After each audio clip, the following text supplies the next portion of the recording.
ನಮಸ್ಕಾರ, ಮಜಾ ಟಿವಿಗೆ ಸ್ವಾಗತ. ಮಂಗಳವಾರದ ಆಸೆ ಎಪಿಸೋಡ್ ನೋಡೋಣ ಬನ್ನಿ. ಶಾಂತಿ ಅವರಿಬ್ಬರ ಬಗ್ಗೆ ಮಾತಾಡ್ತಾಳೆ.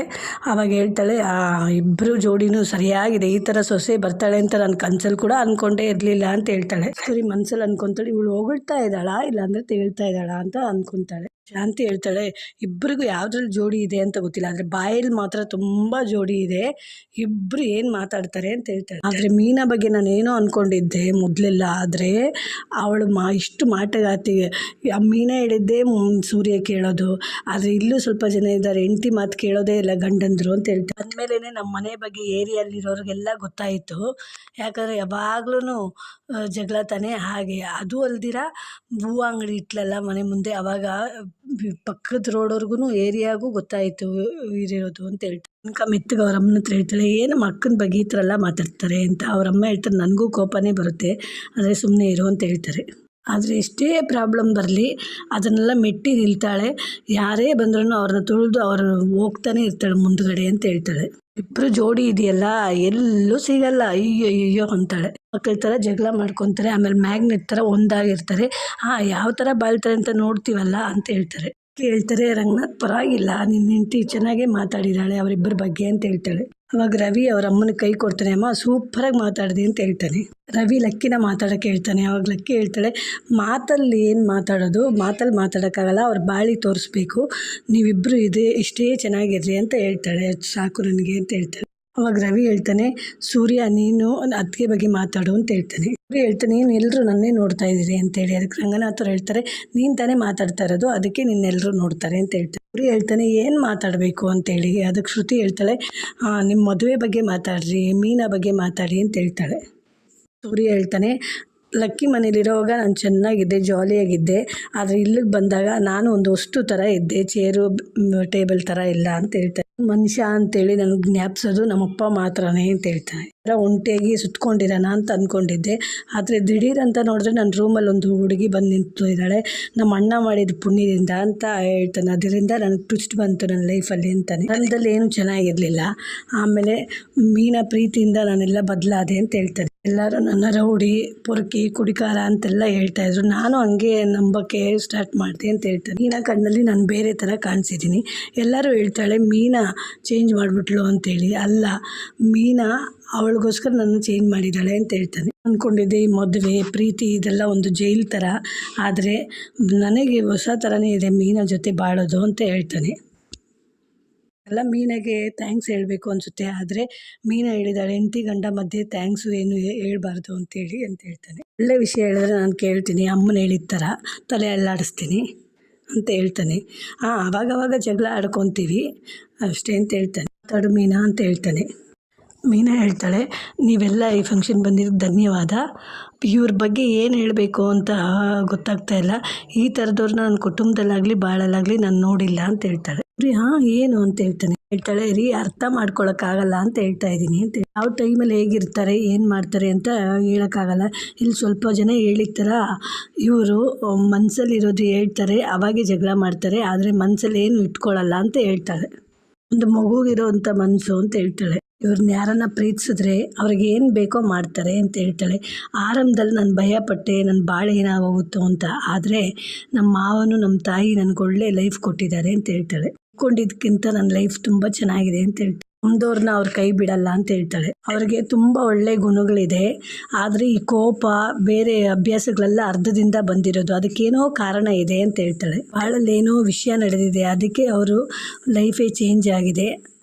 ಅವರಿನ್ನೂ ಆ ವಿಷಯದ ಬಗ್ಗೆ ಹೇಳಲೇ ಇಲ್ಲ, ಇನ್ನೂ ನನ್ನನ್ನು ಪೂರ್ತಿಯಾಗಿ ಹೆಂಡತಿ ಅಂತ ಒಪ್ಕೊಂಡಿಲ್ಲ. ಯಾವತ್ತು ನನ್ನ ಮನಸ್ಫೂರ್ತಿಯಾಗಿ ಹೆಂಡತಿ ಅಂತ ಒಪ್ಕೊತಾರೆ ಅವತ್ತು ಹೇಳ್ತಾರೇನೋ ಅಂತ ಹೇಳ್ತಾಳೆ. ಅದಕ್ಕೆ ಸೂರ್ಯ ಹೇಳ್ತಾನೆ, ಸರಿ ನೀನು ಯಾವಾಗ ಮುಕ್ಕಾಲು ಹೆಂಡ್ತಿನೇ ಬಿಡು ಅಂತ. ಅದಕ್ಕೆ ಅವರಪ್ಪ ಹೇಳ್ತಾನೆ, ಸುಮ್ಮನೆ ಇರೋ ಅಂತೇಳಿ. ಅಪ್ಪ ಇಲ್ಲೇನು ಮೀಟಿಂಗ್ ನಡೀತಾ ಇದೆಪ್ಪ, ಫಂಕ್ಷನ್ನು. ಸರಿ ಎಲ್ಲ ಹೋಗ್ರಿ ಆಯಿತು ಅಂತ ಹೇಳ್ತಾರೆ. ಇರ್ರಿ ಮೀನಾ ಅವ್ರ ತಾಯಿನೂ ಮಾತಾಡಲಿ ಅಂತ ಹೇಳ್ತಾಳೆ. ಆವಾಗ ಮೀನಾ ಅವ್ರ ತಾಯಿ ಮಾತಾಡೋವಾಗ ಮೀನಾ ತಮ್ಮ ಮಂಜಾಲಿಗೆ ಬರ್ತಾನೆ. ಆವಾಗ ಅವರಮ್ಮ ಅಂತಾರೆ, ಇವನೇನಕ್ಕೆ ಇಲ್ಲಿಗೆ ಬಂದ ಅಂತ ಹೇಳ್ತಾ ಇರ್ತಾರೆ. ಕನಕ ಹೇಳ್ತಾಳೆ, ಗೊತ್ತಿಲ್ವಲ್ಲಮ್ಮ ಅಂತೇಳಿ. ಸೂರ್ಯ ಕೋಪದಿಂದ ನೋಡ್ತಾ ಇರ್ತಾನೆ. ಮೀನಾ ಕೈಗೆ ಹಿಡ್ಕೊತಾಳೆ. ರಂಗನಾಥ್ ಅವ್ರು ಹೇಳ್ತಾರೆ, ಬಾಪ ಒಳಗಡೆ ಅಲ್ಲೇ ನಿಂತ್ಕೊಂಡಿದೆಯಲ್ಲ ಅಂತೇಳಿ. ಅವ್ರು ಕೇಳ್ತಾರೆ, ನಿನಗೇನೋ ಕಾಲೇಜಲ್ಲಿ ಸ್ಪೆಷಲ್ ಕ್ಲಾಸ್ ಇದೆ ಅಂತ ಹೇಳಿದ್ರು ಅಂತೇಳಿ. ಅದಕ್ಕೆ ಮಂಜ ಹೇಳ್ತಾನೆ, ಕಾಲೇಜಲ್ಲಿ ಸ್ಪೆಷಲ್ ಕ್ಲಾಸ್ ಇದೆ ಮಾವ, ಆದರೆ ಅಕ್ಕನ ವೆಡ್ಡಿಂಗ್ ಡೇ ಅಲ್ವಾ, ತಮ್ಮನಾಗಿ ಬಂದು ಏನೇನು ಮಾಡ್ಬೇಕು ಅದು ಮಾಡಬೇಕಲ್ಲ, ಕೊಡಬೇಕಲ್ಲ. ಇವಾಗಲೇ ನಾನು ಸಂಪಾದನೆ ಮಾಡ್ತಾಯಿದ್ದೀನಿ, ನನ್ನ ಸಂಪಾದನೆಯಲ್ಲಿ ತಂದು ನಮ್ಮ ಅಕ್ಕನ ಕೊಡಬೇಕಲ್ಲ, ಅದಕ್ಕೆ ಅಂತ ಹೇಳ್ತಾರೆ. ವಿಶ್ವಮೂರ್ತಿ ಹೇಳ್ತಾರೆ, ಅಯ್ಯೋ ಇಷ್ಟು ಚಿಕ್ಕ ವಯಸ್ಸಲ್ಲೇ ಇಷ್ಟು ಜವಾಬ್ದಾರಿಯಾಗಿದೆಯಲ್ಲ, ಪರವಾಗಿಲ್ಲ ಅಂತ ಹೇಳ್ತಾರೆ. ಹೇಳ್ತಾನೆ, ಅಕ್ಕ ಮಾವ ಇದೀಸ್ಕೊಳ್ರಿ, ನಿನ್ಗೆ ಇಷ್ಟ ಆಗಿದ್ದ ಕಲರೇ ತಂದಿದ್ದೀನಿ ಮಾವ ಅಂತ ಹೇಳ್ತಾನೆ. ಅವಾಗ ಮೀನಾ, ನಾನು ಅವನ ಹತ್ರ ಮಾತಾಡ್ತೀನಿ ಅಂತ. ಸೂರ್ಯ ಸುಮ್ಮನಿರು ಅಂತ ಅವನೇ ಇಸ್ಕೊತಾನೆ. ಶರ್ಟು ಮಾರಿಸ್ಕೊತಾನೆ. ಆವಾಗ ಅವರಪ್ಪ ಅಂತ ಇರ್ತಾರೆ. ಅವಾಗ ಹಾಕ್ಕೊಂಡ್ಮೇಲೆ, ಏನು ನನಗಿಷ್ಟ ಆಗಿದ್ದ ಕಲರೇ ತಂದುಬಿಟ್ಟಿದೆಯಲ್ಲೋ, ಪರವಾಗಿಲ್ಲ ಅಂತ ಹೇಳ್ತಾನೆ. ಆಮೇಲೆ ಹೇಳ್ತಾನೆ, ಅಪ್ಪ ಇದು ಚೆನ್ನಾಗಿದೆ ಅಲ್ಲಪ್ಪ ಅಂತ ಹೇಳ್ತಾನೆ. ಆ ಹೇಳ್ತಾರೆ, ನಿನಗೆ ಕರೆಕ್ಟಾಗಿದೆ ಕಣೋ ಅಂತ ಹೇಳ್ತಾರೆ. ಮೀನಾ ಹತ್ರ ಚೆನ್ನಾಗಿದೆಯಾ ಅಂತ ಕೇಳ್ತಾನೆ. ಚೆನ್ನಾಗಿದೆ, ನಮ್ಮ ಮಾಮ ಇದೆ ಇಸ್ಕೊಟ್ಟಿದ್ದಲ್ವ, ಅದು ಹಾಕ್ಕೊಳೋದ್ರಲ್ಲಿ ಹೆಮ್ಮೆ ಇದೆಯಲ್ಲ ಅಂತ ಹೇಳ್ತಾನೆ. ಅತ್ತೆ ಚೆನ್ನಾಗಿದೆಯಲ್ಲ ಶರ್ಟ್ ಅಂತೇಳಿ ಅಂತ ಹೇಳ್ತಾರೆ ಅವರು. ಹೇಳ್ತಾನೆ, ಆ ಮಾಲೆನೂ ಇಲ್ಲಿ ಕೊಡು ಅಂತ ಇಸ್ಕೊಂಡು ಹೇಳ್ತಾನೆ, ನಿಮ್ಗೆ ಯಾರಿಗೂ ಹೊಳ್ದಿಲ್ವಲ್ಲ ಮಾಲೆ ತರಬೇಕು ಅಂತ, ಆದರೆ ನೋಡು ನಮ್ಮ ಮಂಜ ಇಸ್ಕೊಂಬಂದಿದ್ದಾನೆ, ಮೀನು ಹಾಕ್ಕೋ ಅಂತೇಳಿ ಇಬ್ಬರು ಹಾಕ್ಕೊತಾರೆ ಹಾರ. ನೀನು ಇಷ್ಟೆಲ್ಲ ಮಾಡಿದೀಯ, ಆದರೆ ನಿನಗೋಸ್ಕರ ಏನು ಮಾಡ್ತಿದ್ರಿ ಹೇಗೆ ಅಂತೇಳಿ ಕೇಕ್ ಎತ್ತಿ ತಿನ್ನಿಸ್ತಾನೆ. ಸೂರ್ಯನು ಮಂಜ ಮುಖ ನೋಡ್ಕೊತಾರೆ. ಅವಾಗ ರೋಹಿಣಿ ಹೇಳ್ತಾಳೆ, ಮತ್ತು ಇವನು ಕೈ ಹೊಡೆದಾಗ್ತದೆ ಅವನಿಗೆ, ಆದರೆ ಇವಾಗ ನಾರ್ಮಲಾಗಿ ಮಾತಾಡ್ಕೊತಾರೆ ಅಂತೇಳಿ. ಆವಾಗ ಅವ್ರ ಅತ್ತೆ ಹೇಳ್ತಾರೆ, ನನಗೂ ಅದೇ ಅರ್ಥ ಆಗ್ತಾಳೆ, ಏನೋ ಬೇರೆ ಪ್ರಾಬ್ಲಮ್ ಇದೆ ಇವ್ರ ಮಧ್ಯ ಅಂತ ಹೇಳ್ತಾಳೆ. ಅತ್ತೆ ಕನಕ ಹೋಗ್ಬಿಟ್ಟು ಬರ್ತೀನಿ ಅಂತ ಹೇಳ್ತಾರೆ. ಇವನು ಏನು ಭಾವ ಇದ ಕೇಕ್ ಚೆನ್ನಾಗಿತ್ತು ಅಂತ ಅಲ್ಲಿ ನಿಲ್ಸ್ಕೊತಾರೆ. ಅವಾಗ ಸೂರ್ಯ ಹೇಳ್ತಾನೆ, ನೀನು ನಿಮ್ಮ ಅಕ್ಕನ ಮೇಲಿರೋ ಪ್ರೀತಿಯಿಂದ ನೀನು ಬಂದಿಲ್ಲ ತಂದಿಲ್ಲ ನನಗೆ ಗೊತ್ತು, ನೀನು ಇಲ್ಲಿ ಪ್ರಾಬ್ಲಮ್ ಮಾಡೋಕ್ಕೆ ಬಂದಿರೋದು ಅಂತ ಗೊತ್ತು ನನಗೆ, ಆದರೆ ನನಗೂ ಕೋಪ ಹತ್ತಿತ್ತು, ಆದರೆ ಸುಮ್ಮನೆ ಆಗೋದೆ ನಾನು. ನೀನು ಒಳ್ಳೆಯ ದಾರಿಯಾಗಿ ಹೋಗಿ ಸಂಪಾದನೆ ಮಾಡಿ ನೀನು ತಂದಿದ್ರೆ ನಾನೇ ನಿನ್ನನ್ನು ಸ್ವಾಗತ ಮಾಡ್ತಾಯಿದ್ದೆ, ಆದರೆ ನೀನು ಆ ಕಾಗೆ ಸುಬ್ಬನ ಜೊತೆ ಸೇರಿ ಒಳ್ಳೆ ರೀತಿಯಲ್ಲಿ ದುಡಿತಾ ಇಲ್ಲ ಗೊತ್ತು, ಇನ್ನೊಂದು ಸರಿ ಈ ಥರ ಬಂದಿದೆಯಾ ಅಂದರೆ ನಿನ್ನ ಕಾಲು ಹೊಡೆದಾಕ್ತೀನಿ ಅಂತ ಹೇಳ್ತಾ ಇರ್ತಾನೆ. ಅವಾಗ ಮೀನಾ ದೂರದಿಂದ ನೋಡ್ತಾ ಇರ್ತಾಳೆ. ಪ್ರಾಬ್ಲಮ್ ಮಾಡಿದ್ರೆ ಹೋಗೋದು ನಿನಗೆ ಒಳ್ಳೇದು ಅಂತ ಹೇಳ್ತಾನೆ. ಹೋಗು ಅಂತ ಹೇಳ್ತಾನೆ. ಅವನು ನೋಡ್ತಾನೆ. ರೋಹಿಣಿ ಕಿಚನಲ್ಲಿ ಇರ್ತಾಳೆ. ಅವಾಗ ಅವ್ರ ಅತ್ತೆ ಬರ್ತಾಳೆ. ನೀರು ಕೊಡ್ಲಾ ಅತ್ತೆ ಅಂತ ಕೇಳ್ತಾಳೆ. ಅವ್ರ ಅತ್ತೆ ಹೇಳ್ತಾಳೆ, ನೀರು ಏನು ಬೇಡಮ್ಮ, ನೀನೇ ನೋಡ್ದಲ್ಲ ಮೀನಾ ಅವ್ರ ಫ್ಯಾಮಿಲಿ ಎಲ್ಲ ಬಂದು ಕುತ್ಕೊಂಡು ಎಷ್ಟು ಸಂತೋಷದಿಂದ ಮಾತಾಡ್ಕೊಂಡು ಇದ್ರು ಅಂತ, ಏನು ಇವರು ತುಂಬ ಚೆನ್ನಾಗಿ ಬಾಳ್ಬಿಟ್ರು ಅಂತೇಳಿ ಅಂತ. ರೋಹಿಣಿ ಹೇಳ್ತಾಳೆ, ಫ್ಯಾಮ್ಲಿಯಾಗಿರೋದು ಒಳ್ಳೇದಲ್ವ ಅತ್ತೆ ಅಂತೇಳಿ. ಎಲ್ಲಿ ಫ್ಯಾಮಿಲಿ, ಶ್ರುತಿ ಮನೆಯಿಂದ ಬರ್ತಾರೆ ಮತ್ತು ಮೀನಾ ಮನೆಯಿಂದ ಬರ್ತಾರೆ, ಆದರೆ ನಿಮ್ಮ ಮನೆಯಿಂದ ಯಾರೂ ಬರಲ್ವಲ್ಲಮ್ಮ ಯಾವಾಗಲೂ ಅಂತ ಹೇಳ್ತಾಳೆ. ಹೇಳ್ತಾಳೆ, ನಿಮಗೆ ಗೊತ್ತಲ್ವ ಅತ್ತೆ ಅಂತೇಳಿ. ಗೊತ್ತು, ನಿಮ್ಮಮ್ಮ ಕಾಯಿಲೆ ಬಂದು ಹೊರಟೋದ್ರು, ಶ್ರುತಿ ಅಮ್ಮ ಮೀನಾ ಅಮ್ಮ ಎಲ್ಲ ಬರ್ತಾರೆ, ನಿಮ್ಮಮ್ಮನೂ ಇದ್ದಿದ್ರೆ ಬರ್ತಾಯಿದ್ರು, ನಿಮ್ಮಪ್ಪ ಆಚೆ ಬೇಗ ಬರಲಿ ಅಂತ ಹೇಳ್ಬಿಟ್ಟು ಹೊರಡ್ತಾಳೆ ಅಲ್ಲಿಂದ. ಶಾಂತ ರೋಹಿಣಿ ಅವ್ರ ಅಮ್ಮನಿಗೆ ಕಾಲ್ ಮಾಡ್ತಾಳೆ. ಅಮ್ಮ ಚೆನ್ನಾಗಿದೆಯಾ ಅಂತ ಕೇಳ್ತಾಳೆ. ನಾನು ಚೆನ್ನಾಗಿದ್ದೀನಿ, ನೀನು ಚೆನ್ನಾಗಿದೆಯಾ ಅಂತ ಕೇಳ್ತಾಳೆ. ನಾನು ಚೆನ್ನಾಗಿದ್ದೀನಿ ಅಂತ. ಮಗು ಏನು ಮಾಡ್ತಾಯಿದ್ದಾನೆ, ಚೆನ್ನಾಗಿದ್ದಾನ ಅಂತ ಕೇಳ್ತಾಳೆ. ಚೆನ್ನಾಗಿದ್ದಾನೆ ಅಂತ ಹೇಳ್ತಾಳೆ. ನೀನು ಹುಷಾರಾಗೇ ಇದೆಯಲ್ಲಮ್ಮ ಅಂತ. ಹೌದು, ಯಾಕೆ ಏನಾದರೂ ಅಲ್ಲಿ ನಡೀತಾ ಅಂತ ಕೇಳ್ತಾಳೆ. ಇಲ್ಲಮ್ಮ, ಇಲ್ಲಿ ಮೀನಾ ಸೂರ್ಯದು ವೆಡ್ಡಿಂಗ್ ಆ್ಯನಿವರ್ಸರಿ ಇತ್ತು, ಎಲ್ಲರೂ ಸೇರಿದ್ರು ಅಂತ. ಅದಕ್ಕೆ ಅವರಮ್ಮ ಹೇಳ್ತಾರೆ, ಏನು ಮಾಡ್ದಮ್ಮ ಇವಾಗಲೇ ಯಾರೂ ಇಲ್ಲ ಅನಿಸೋದು, ನನಗೂ ಬಂದು ಇದ್ದು ಎಲ್ಲ ನೋಡಬೇಕು ಅನಿಸುತ್ತೆ, ಆದರೆ ಏನು ಮಾಡೋದು ನಿನಗೆ ಗೊತ್ತಿದಲ್ಲ ಅಂತ ಹೇಳ್ತಾಳೆ. ರೋಹಿಣಿ ಹೇಳ್ತಾಳೆ, ಅಮ್ಮ ಬರೋ ವಾರದಲ್ಲಿ ಬಂದು ನಿನ್ನನ್ನು ಮಗುನು ನೋಡ್ಕೊಂಡು ಹೋಗ್ತೀನಿ ಅಂತ ಹೇಳ್ತಾಳೆ. ಹೇಳ್ತಾ ಇರಬೇಕಾದ್ರೆ, ಅಮ್ಮ ಮನೋಜ್ ಬರೋಂಗಿದೆ, ಸರಿ ಆಮೇಲೆ ಮಾಡ್ತೀನಿ ಫೋನು ಅಂತ ಕಟ್ ಮಾಡ್ತಾಳೆ. ಲಕ್ಕಿ ಮೀನಾನ ಸೂರ್ಯನ ಕರೀತಾಳೆ ದೃಷ್ಟಿ ತೆಗ್ದಾಕಕ್ಕ. ಆವಾಗ ಶಾಂತಿ ಹೇಳ್ತಾಳೆ, ಅತ್ತೆ ತೆಗಿಯಂಗಿದ್ರೆ ಎಲ್ರಿಗೂ ದೃಷ್ಟಿ ತೆಗೀರಿ ಅಂತ.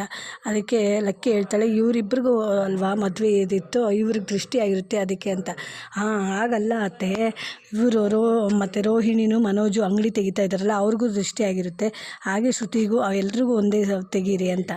ಅದಕ್ಕೆ ರಂಗನಾಥ್ ಹೇಳ್ತಾರೆ, ಅಯ್ಯೋ ನೀನೇನು ಅವ್ರಿಗೂ ತೆಗಿಬೇಕು ಅಂತ ಹೇಳ್ತೀಯಲ್ಲ ಅಂತೇಳಿ. ಲಕ್ಕಿ ಹೇಳ್ತಾಳೆ, ಇದರಲ್ಲೂ ನೀನು ಮೀನನ್ನು ಸಪ್ರೇಟಾಗಿ ಬಿಡಲ್ವಾ ಅಂತ ಹೇಳ್ತಾಳೆ. ಹಾಗಲ್ಲ ಅತ್ತೆ ಅಂತ ಹೇಳ್ತಾಳೆ. ಅದಕ್ಕೆ ಹೇಳ್ತಾಳೆ, ನಾನು ಕರ್ಕೊಂಬಂದಿರೋ ಸೊಸೆಯರು ಇಬ್ಬರು ಅಂತ. ಅದಕ್ಕೆ ಸೂರ್ಯ ಹೇಳ್ತಾನೆ, ಅಜ್ಜಿ ಸುಳ್ಳು ಹೇಳ್ತಾ ಇರೋದು ಅಂತೇಳಿ.